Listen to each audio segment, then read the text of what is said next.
예루살렘 교회는 부흥하는 교회, 흥왕하는 교회였습니다.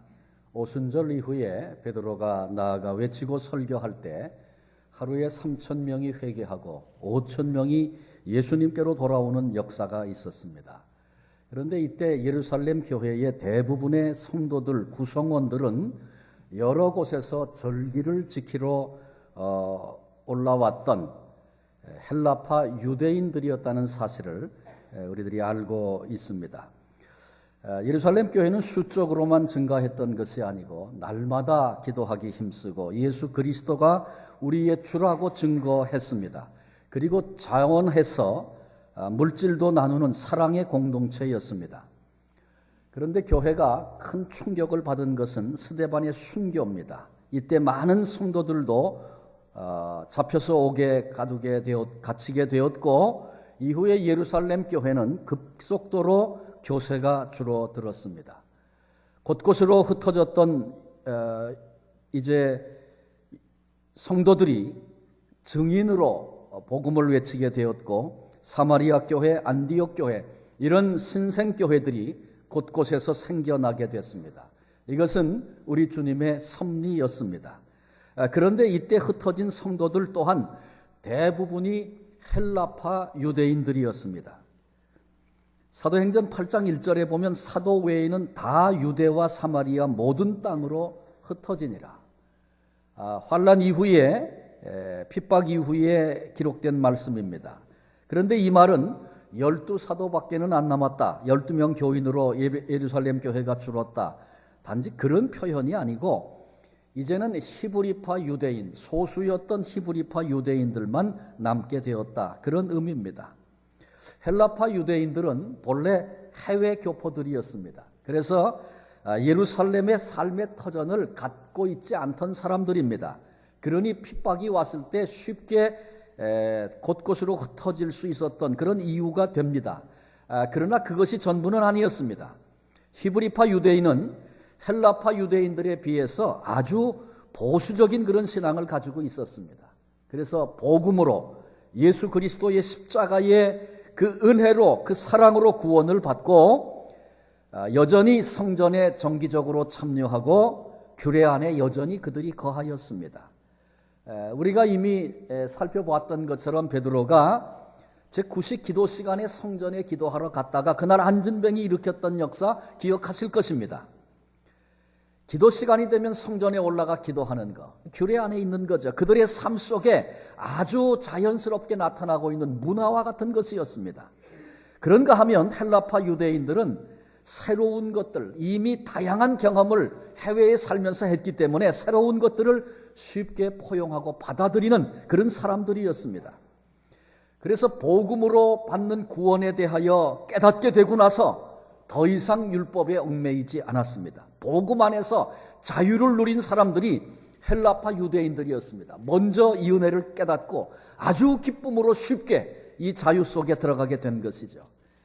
그러니 아마 그런 말도 했을 거예요. 그렇게 율법에 매이는 거 필요하지 않아요. 아마 이런 말도 했을 것입니다.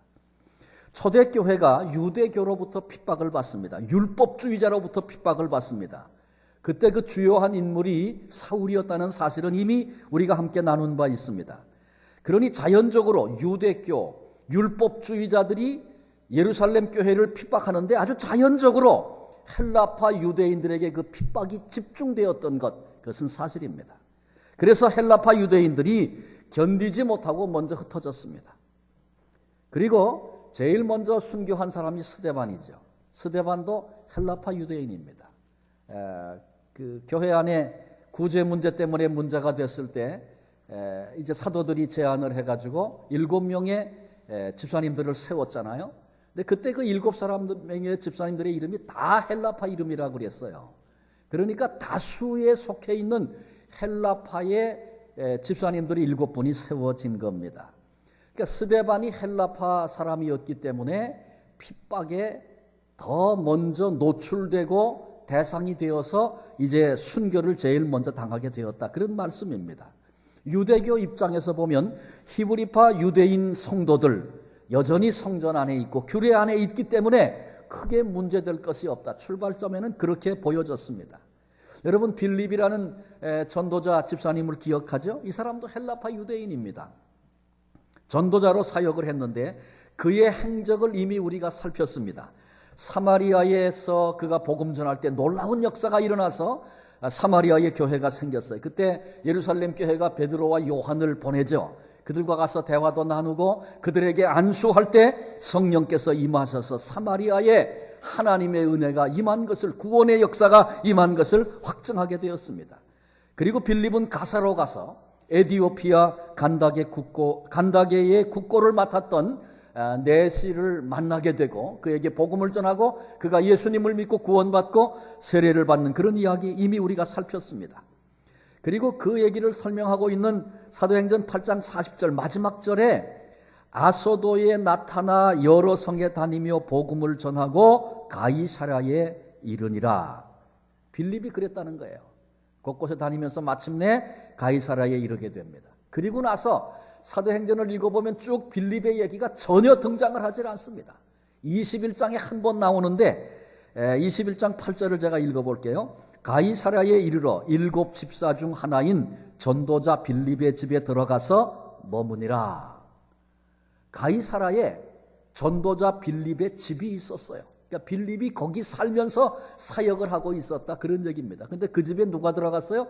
바울 일행, 선교 여행을 하던 바울 일행이 그 지역에서 사역을 감당하고 있는 빌립의 집에 들어갔다, 그런 얘기입니다. 그러니까 빌립이 이제 아까 살폈던 대로 가사를 통해서 아소도에 갔다가 그리고 마침내 가이사랴에 도착해서 거기서 정착해서 빌립이 사역을 하게 되었구나. 이것을 우리가 성경 속에서 살필 수 있습니다. 우리는 지난 주일에 고넬료에 대한 얘기를 들었습니다. 고넬료가 어디 살았죠?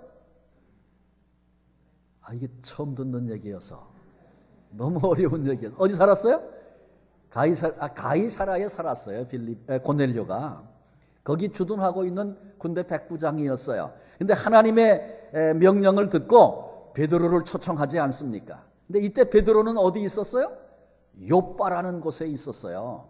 가이사랴는 지중해를 끼고 유대 땅 한 가운데쯤 약간 윗부분에 있다면 욥바는 거기서부터 똑같은 해변가 한 군데 50km 남쪽에 내려와서 욥바가 있습니다. 그러니까 남쪽에 50km나 떨어진 곳에 사람을 일부러 보내가지고 거기 있는 베드로를 초청해서 가이사랴에 와서 고넬료를 만나게 하고 그리고 복음을 전하게 했어요. 그건 누가 계획한 거예요? 하나님이 계획하셔서 그 일을 하게 하셨단 말이죠. 그런데 가이사랴에 이미 누가 정착을 하고 있었어요? 빌립이 정착을 하고 사역을 하고 있었어요. 만약에 제가 총지휘를 하는 사람이라면 그때 고넬료에게 필요하면 빌립 너 가서 해. 그러면 아주 쉽잖아요. 50km 갔다가 또 50km 오고 뭐 이럴 필요도 없잖아요.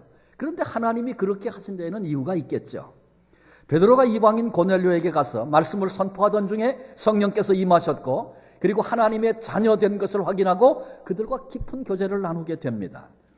그리고 베드로가 예루살렘에 돌아와 보니 청문회가 열린 거예요. 그래서 이 청문회 석상에서 베드로가 하나님이 하신 일에 대해서 설명을 합니다.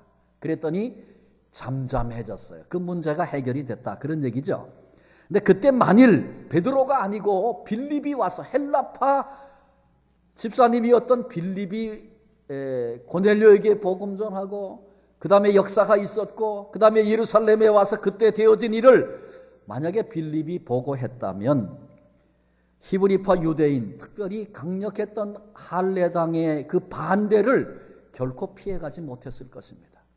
베드로가 히브리파 유대인이었던, 정통 유대인이었던 베드로가 하나님이 행하신 일들을 와서 보고하니 그냥 신뢰하고 그 문제가 잠잠해졌다, 그런 얘기입니다. 그러니까 이제 이 전체의 그림을 보고 나니까 하나님이 왜 50km나 내려가서 베드로를 불러올리고 그렇게 하셨는지 그 이유가 분명해집니다. 그러니까 우리는 느끼지 못하고 보지 못하지만 하나님은 모든 역사 속에 이렇게 세밀하게 교회를 그리고 성도를, 역사를 이끌고 가신다는 거 다시 생각해야 합니다.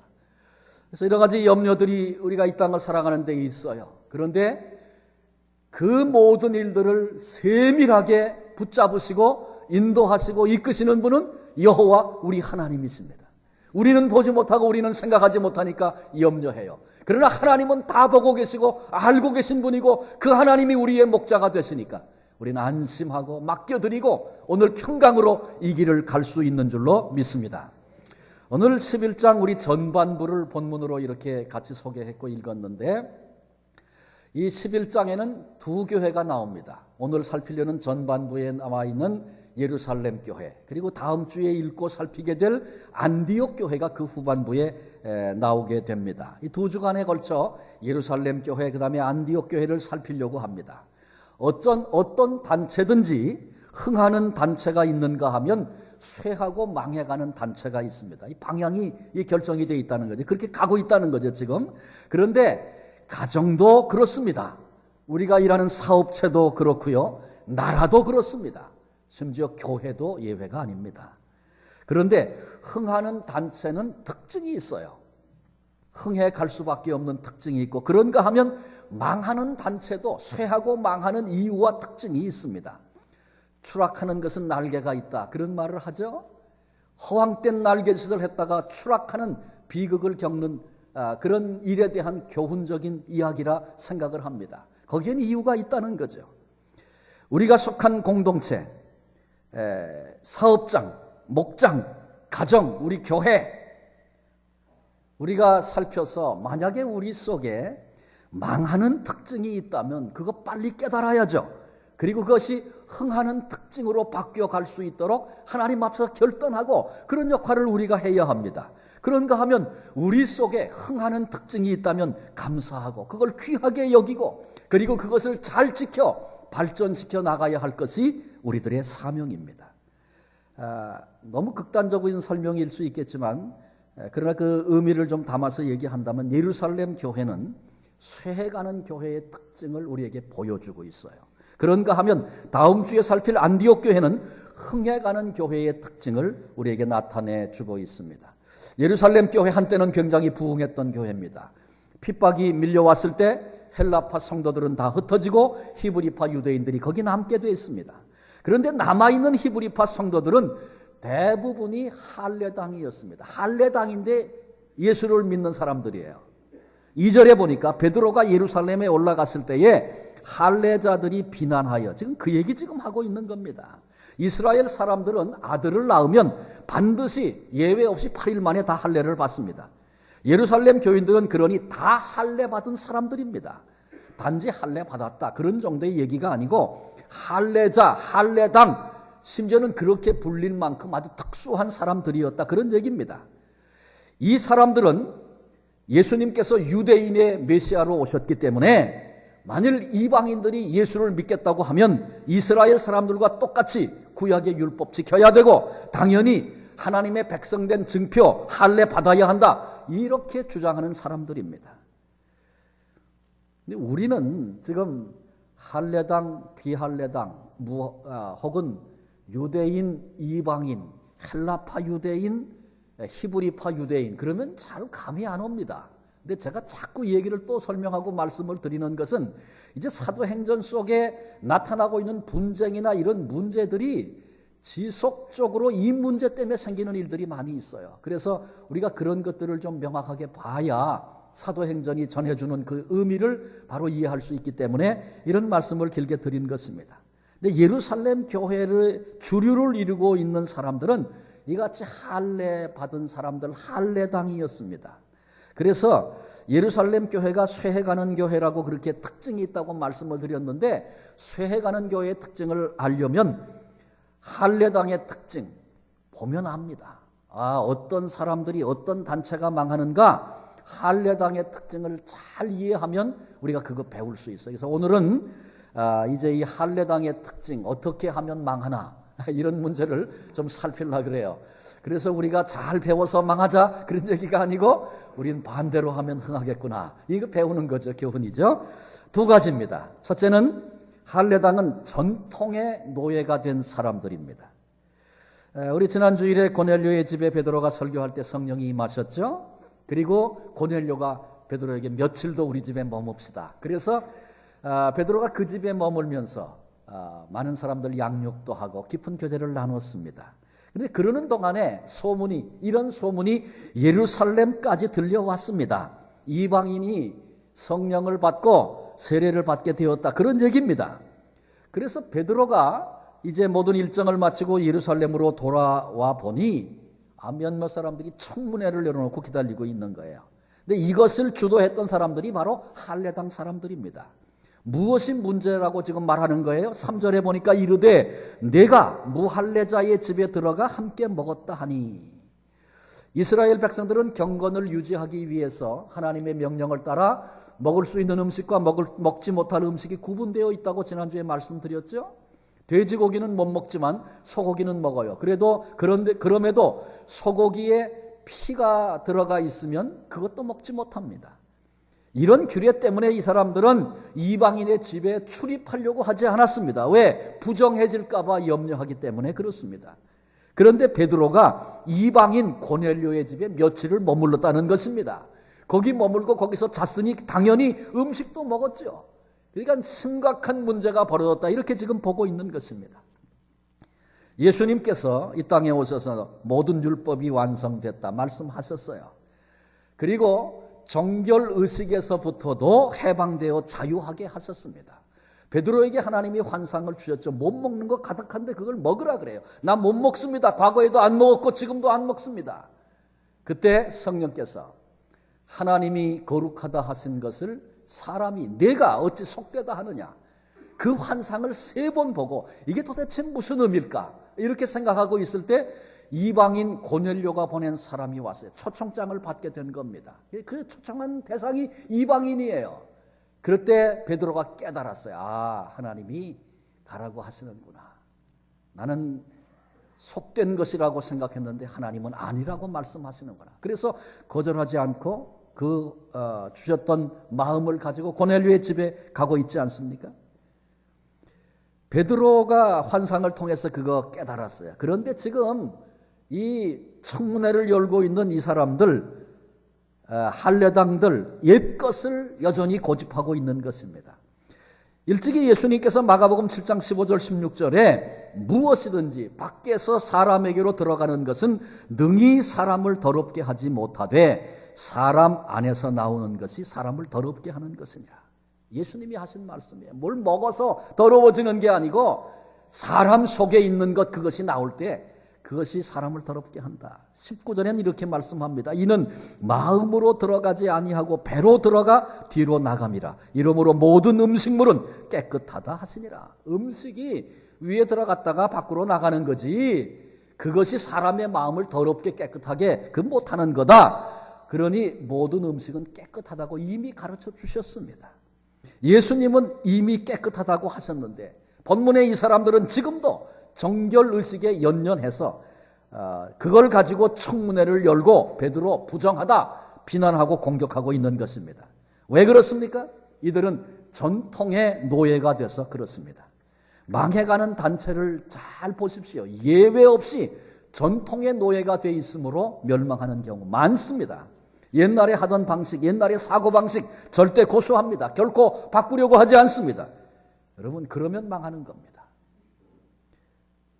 오래전에 봤던 이야기 잠깐 생각이 나는데, 스위스라는 나라는 여러 특징이 있지만 시계 산업으로 아주 또 유명하죠. 스위스 시계 유명합니다.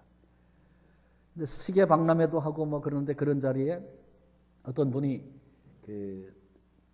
요즘에 우리 쓰는 전자시계가 처음 시작됐을 때 아주 초기 단계인데 그 전자시계를 소개를 했어요. 그런데 스위스의 시계업자들이 전부 코웃음을 쳤습니다. 저건 시계도 아니야.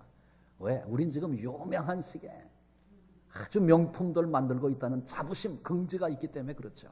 그래서 콧방귀도 안 꼈습니다. 그런데 세대가 흘러가면서 어떻게 됩니까? 전자시계가 다양하게 발전하고, 그래서 모든 사람이 전자시계를 사용하기 시작하니까 스위스 시계업계에 큰 위기가 왔습니다. 다 망할 뻔했어요. 모여가지고 우리가 자만했다, 생각을 바꾸자. 그래서 다시 새롭게 시작해서 지금 스위스에서 좋은 시계들, 여전히 잘 사용하는 그런 시계들 만들고 있습니다. 근데 그 얘기가 우리에게 보여주는 교훈이 있잖아요. 옛날 거 그냥 고집하고 긍지, 자랑심, 그거 좋은 거죠. 근데 그게 지나쳐가지고 그것 때문에 변화를 깨닫지 못하고 때를 놓쳐서 이런 위기를 만나는 것입니다. 전통이 무조건 나쁘다는 거 아닙니다. 전통 무조건 뜯어 고쳐야 된다 이런 말 하는 거 아닙니다. 어떤 전통이 생겼을 때에는 거기에는 이유가 있기 때문에 생긴 것이죠. 그리고 그 전통은 우리에게 지속성과 그리고 안정성을 우리에게 가져다 줍니다. 그건 좋은 겁니다. 장점이 있다 그런 얘기죠. 그래서 우리는 전통을 존중해야 합니다. 목회자 중에도 그런 일을 이렇게 볼 때가 있어요. 어떤 목회자가 새로 교회 부임에 가면 그 교회 전통은 어떤가 잘 살피고 처음에 그 전통을 잘 지켜나가는 지혜가 필요합니다. 그런데 경험이 많지 않은 분들은 가서 그거 뜯어 고치려고 하는 거예요. 싹 바꿔버리려고 하는 거예요. 옛날 걸 싹 뽑겠다 뭐 이런 거죠. 아주 그런 것들을 가만히 이렇게 보고 나면 그렇게 하신 분들 중에서 목회를 잘 하신 분들이 별로 없는 것 같아요. 전통을 소중히 여기는 자세는 필요한 겁니다. 심지어 어떤 분은 뭐 헌금을 설교 전에 하느냐 나중에 하느냐 설교 전에 하는 거로 탁 바꿨다가 어려움을 당하고 그게 문제가 출발점이 돼가지고 쫓겨나는 그런 일도 있었답니다. 그러니까 전통을 무시하면 그런 일도 생긴다 그런 얘기죠. 그러나 우리가 주목해서 봐야 할 것이 있습니다. 그건 뭐냐 하면 전통이 개인을 한 사람 한 사람 속에 하나님의 형상이 있고 하나님이 주신 은사가 있고 그렇잖아요. 그런데 그 개인을 억압하고 누르고 한 걸음 더 나아가서 그 단체가 성장하는 데 저해가 된다면 과거에는 좋은 전통이었어도 과감하게 그걸 탈피하는 그런 결단이 필요합니다. 근데 할례당은 전통의 노예가 된 사람들이에요. 그래서 이것 절대로 버리지 못하고 포기하지 못합니다. 이것이 예루살렘 교회의 치명타가 되어서 예루살렘 교회가 성장하지 못하고 그리고 이 사람들이 교회 안에 문제만 일으키는 게 아니라 교회가 생기니까 열심히 있어서 곳곳마다 교회마다 찾아다니면서 문제를 일으켜요. 그래서 나중에 바울이 갈라디아 교회에 이런 문제 때문에 분노하면서 아주 무거운 그런 단어들을 써가면서 질책하는 그런 얘기가 갈라디아에서 나오는 거 우리가 알고 있잖아요. 우리가 속해 있는 사업체, 또 내가 살고 있는 가정, 우리 교회, 목장 계속해서 흥하는 그런 단체가 되려면 전통이 개인을 억압하고 흥하는 것을 저해하는 그런 전통이 된다면 그런 것들을 과감히 깨뜨리는 그런 용기가 필요합니다. 전통의 노예가 되어서는 안 됩니다. 전통에 매여 있으면 그것 때문에 망하게 됩니다. 전통을 존중하되 옛날 방식, 그것이 소속단체를 억압하고 발전을 저해한다면 과감하게 깨뜨리는 진취적인 그런 성도들이 되시기를 바랍니다. 두 번째로 할례당은 아주 부정적인 사람들이었습니다. 그래서 쇠하고 망하는 단체의 특징은 부정적입니다. 여러분 망해가는 단체 주목해 보십시오. 대표적인 공통점이 부정적이다라고 하는 것입니다. 지금 가이사라에 예수님을 모르는 이방인들이 복음을 들었어요. 그리고 예수를 믿고 구원을 받고 성령이 임하시고 하나님의 자녀가 됐습니다. 얼마나 놀랍고 얼마나 기쁜 일인가요? 그런데 이런 기쁜 것은 눈에 들어오지 않고 베드로가 이방인의 집에서 밥을 같이 먹었다. 이것만 눈에 들어오는 겁니다. 이것이 부정적인 사람의 특징입니다. 항상 무엇을 보든지 부정적인 것이 눈에 들어옵니다. 내가 가진 것은 이미 주신 소중한 것은 보이지 않고 언제든지 모자라는 거 없는 거 그것만 보입니다. 사람을 볼 때 그 사람의 장점은 보이지 않고 그 사람의 약점만 눈에 들어옵니다. 이런 부정적인 사람이 주류를 이루고 있으면 이 사람들이 부정적인 분위기를 만들게 되고 그리고 그것이 그가 속한 단체를 망하게 만든다는 것 알아야 할 것입니다. 저는 종종 이렇게 다른 교회에 이제 초청을 받아서 갈 때가 있는데 잘 그 교회의 내용을 몰라도 가서 보면 얘기 들어보면 혹은 기도하는 분의 기도를 들어보면 이 교회 분위기는 이렇구나 이렇게 느낄 수가 있어요. 좀 극단적인 예일 수 있겠지만 예를 들어서 기도하는 걸 좀 예를 들어 보십시다.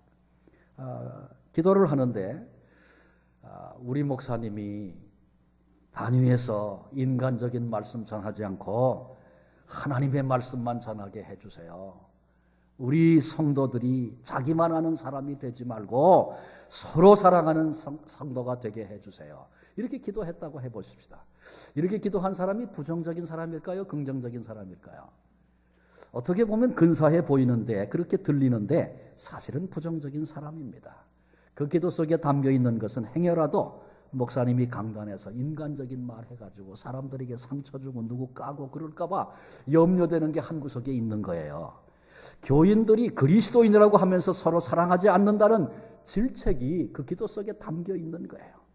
만일 이 사람이 교회를 대표할 만한, 교회 전체에 영향을 줄 만한 그런 지도자라면 그 교회는 급속히 쇠해갈 것입니다.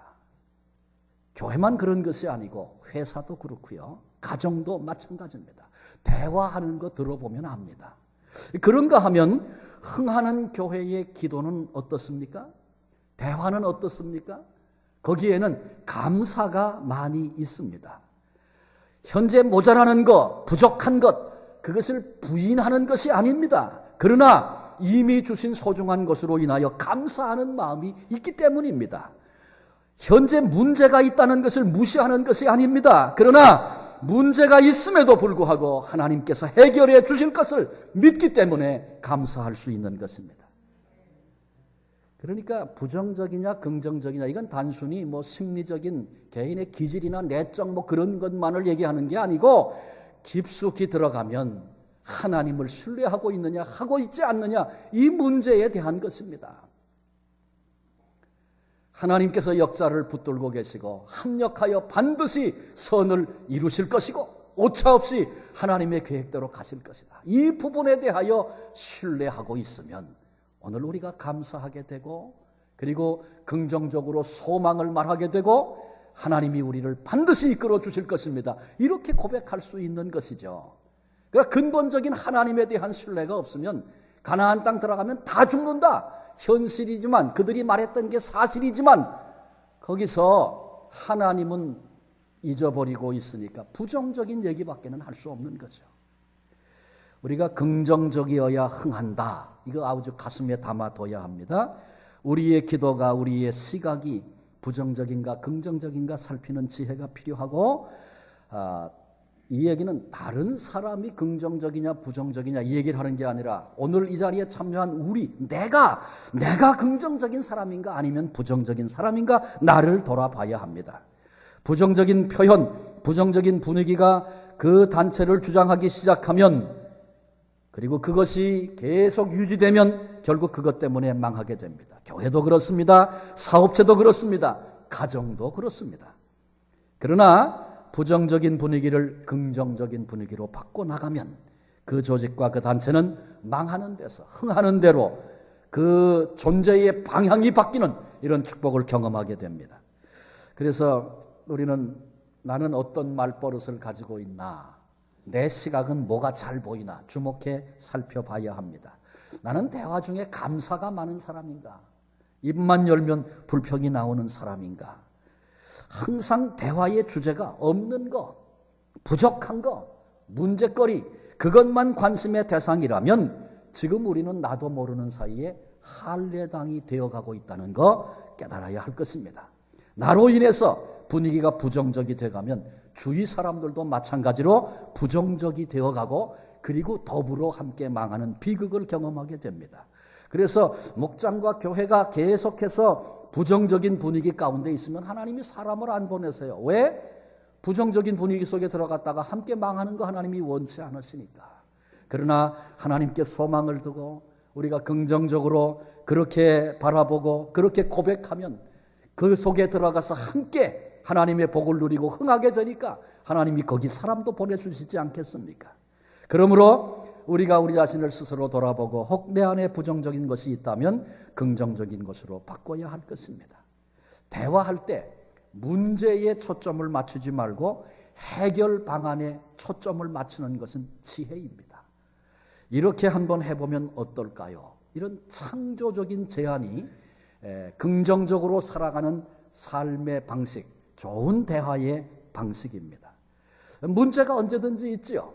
그런데 문제에다가 초점을 맞추면 절망하게 되고 좌절하게 되고 또 그렇게 문제가 된 이유는 그러면 뭐냐? 그러면 원망하게 되고 불평하게 되고 한도 끝도 없이 나가게 됩니다. 그것이 우리를 망하게 만듭니다. 문제가 있어요. 엄청난 문제가 있다. 전제해 보십시다. 그런데 이 문제를 어떻게 해결할까? 해결하려고 우리가 지혜도 많이 되겠죠. 힘도 많이 되겠죠. 이렇게 저렇게 해봐야 되겠죠. 그런데 암만 해도 안 돼. 우리 힘으로 안 되는 건 하나님이 해주셔야 되는 거니까. 그러면 하나님을 바라보게 되고 하나님 이 일을 어떻게 감당해야 할지 우리에게 지혜를 주시고 하나님의 주권적인 손으로 역사하셔서 우리 문제가 해결되고 하나님께 영광을 돌리는 그런 존재, 그런 단체, 그런 교회 되게 해 주십시오. 이렇게 갈 수 있는 거예요. 그래서 그 문제에다가 초점을 맞추지 말고 해결 방안에 초점을 맞춰라. 없는 것에 초점을 맞추지 말고 이미 주신 것에 초점을 맞춰라. 잘못을 나무라기 전에 잘한 것을 칭찬하는 긍정적인 분위기로 그런 사람으로 우리가 살기 시작할 때 하나님이 주시는 부흥을, 흥함을 경험하게 되는 것입니다. 예루살렘 교회, 할례당이 주류를 이루면서 쇠해져가는 이유 그들 속에서 보게 됩니다. 그리고 그러고 나니까 결과도 예측되지 않습니까? 지금 부정적인 눈을 가지고 베드로를 비난하고 있는 그 모습을 한번 보십시오. 그래서 베드로가 일어나서 차근차근 설명을 했어요. 천사가 고넬료에게 나타나서 지시했고 그래서 사람을 보내서 초청장을 가지고 자기에게 왔고 베드로는 기도 중에 환상을 보면서 하나님의 말씀하시는 바가 무엇인지 비로소 깨닫고 그 초청 거절할 수가 없어서 순종해서 갔고 말씀 증거하는 중에 성령께서 오시고 구원의 증표를 보이시고 그래서 하나님이 하시는 일을 누가 막을 수 있겠는가? 세례를 베풀고 하나님의 자녀가 되고 구원받은 백성이 됐는데 어찌 그들과 담을 쌓고 교제는 못한다? 그럴 수 있겠습니까? 내가 마땅히 그들과 교제해야죠. 이렇게 베드로가 당당하게 설명을 했어요. 그 청문회 결과가 18절에 이렇게 기록됩니다. 그들이 이 말을 듣고 잠잠하여 하나님께 영광을 돌려 이르되 그러면 하나님께서 이방인에게도 생명 얻는 회개를 주셨도다 하니라. 베드로의 설명을 듣고 이렇게 결론이 지어졌습니다. 그들이 하나님께 영광을 돌렸다. 이방인에게도 생명 얻는 회개 주신 분이 하나님이고 그 길을 이제 하나님이 여섰다. 그들이 그렇게 선언하게 된 것입니다. 그러나 다 잘 된 것 같지만 하나님께 영광을 돌린 것은 사도들 중심으로 그렇게 했다 생각이 됩니다. 왜냐하면 할례당은 지금 할 말이 없으니까 뭐 그런 얘기 앞에 뭐라고 더 말하겠어요. 그러니까 잠잠했을 뿐입니다. 왜 그렇게 단정해서 말씀을 드리냐 하면 이후에도 이 사람들은 계속해서 율법을 지켜야 한다. 할례를 받아야 한다. 이방인들이 예수 믿으려면 이렇게 해야 된다. 계속 주장했고 교회마다 다니면서 문제를 일으키는 앞으로 벌어질 사건들을 보니까 그러니까 이 사람들이 지금 잠잠하고 할 말이 없으니까 입이 막혀서 잠잠한 것뿐이지 근본적인 문제 이분들이 해결하지 못하고 있다. 우리 살필 수 있습니다. 자, 이것이 오늘 본문의 전체의 이야기입니다. 이제 우리의 얘기로 이제 말씀을 마무리하려고 합니다. 우리 목장 속에, 우리 교회 안에, 우리 가정 속에, 우리 직장 가운데 우리가 함께 더불어 공동체로 살아가면서 우리는 계속해서 지속적으로 귀를 열고 다른 사람의 이야기에 귀를 기울이는 사람이 되어야 합니다. 그건 못하고 내 얘기만 하고 살면 자신이 할례당이 되어가고 있음에도 망하는 길을 지금 걷고 있음에도 모르는 그런 어리석은 존재가 됩니다. 옛날 방식 고수하고 부정적인 말, 태도, 그런 관점 혹시 내 속에 자리 잡고 있지 않는가? 여러분 이 얘기를 하는 것은 뭐 우리 교회에 무슨 부정적인 일이 있다 그 얘기하는 거 아닙니다. 그러나 사람은 아니고 또 공동체든 모두가 다 양면성이다. 이중적인 것이 다 있어요. 그래서 부정적인 그런 면도 있고 긍정적인 면도 있고 다 있기 마련입니다. 누구에게나 마찬가지입니다. 그러나 저와 여러분이 오늘 이 말씀 앞에 서서 이 말씀을 들으면서 혹 내 속에 부정적인 요소가 있는가? 내가 말버릇이 아주 습관적으로 그렇게 잘못 쓰고 있는 것은 없는가? 망하는 그런 비결을 내가 어서 습득을 해가지고 나도 모르게 그렇게 살고 있는 것은 아닌가? 마귀가 날 그렇게 자꾸 종용하는 것은 아닌가? 이렇게 자신을 스스로 돌아보는 그런 자기 성찰이 우리 모두에게, 저를 위시해서 우리 모두에게 필요한 것입니다. 그리고 만일 그런 부분이 있다면 오늘 말씀을 들으면서 하나님 앞에서 깨닫고 회개해야 합니다. 그리고 긍정적인 사람으로 하나님 앞에 믿음으로 일어설 수 있어야 합니다. 더 나아가서 혹시 우리 가운데 전통 때문에 매여서 그 얘기 나오면 결론이 벌써 났어, 더 이상 다른 얘기 할 필요도 없어, 그렇게 돼버리면 혹시 그 전통이 우리 앞을 가로막고 있는 건지 몰라요. 그때는 과감하게 깨뜨리는 결단도 필요합니다. 저희 교회가 가장 보수적이고 전통적인 교단에 속해 있습니다. 저는 본교단 목사로서 이제 주변에서 많은 경우에 지금 말씀드렸던 것과 같은 전통이 나오면 더 이상 다른 얘기하면 안 돼, 이런 분위기를 가끔 느껴서 안타까운 마음을 가질 때가 있습니다. 제가 교단을 비난한 얘기 아닙니다. 그것은 그대로 우리 속에도 여전히 있을 수 있는 문제이기 때문에 이 말씀 앞에 각각 우리들이 우리 자신을 돌아다 봤으면 좋겠어요. 그래서 이 자리에 하나님의 부르심을 받고 자녀된 우리 한 분 한 분들이 하나님 안에서 자유함을 가지고, 그리고 내가 속해 있는 목장 속에서, 가정 속에서, 내가 속해 있는 교회 안에서, 직장 가운데서 소중한 복의 통로가 되어지고, 나 때문에 분위기가 달라지고 믿음의 고백이 나오게 되고 서로 협력하게 되고 서로 격려하게 되는 이런 역할을 감당하는 한 분 한 분 되셔서, 그래서 그런 이들을 통해서 그런 분위기 속에 하나님이 부으시는, 예비해 놓으신 그 놀라운 은혜와 축복을 더불어 함께 누리고 하나님께 영광을 돌릴 수 있는 승리하는 성도들 한 분 한 분 되시기를 주님의 이름으로 축원합니다. 기도하시겠습니다. 주님 감사합니다. 저희들을 하나님의 자녀 삼아주시고 예수 그리스도 안에 있는 십자가의 안에 담겨있는 그 놀라운 자유를 자녀된 자로 누리게 하신 하나님을 찬송합니다. 오늘 말씀을 들으면서 예루살렘 교회 할례당, 그래서 전통에 붙잡혀 있고 부정적인 안목을 가지고 있는 사람들의 이야기를 같이 나눴습니다. 그것이 그런 분위기를 만들고 결국은 교회를 쇠해가도록 했던 이제 과거의 역사 함께 나눴습니다. 옛 예루살렘 교회 얘기로 끝나지 않게 하시고 오늘 우리의 모습을 겸허하게 주님 앞에서 다시 성찰하는 그런 기회가 되게 하소서.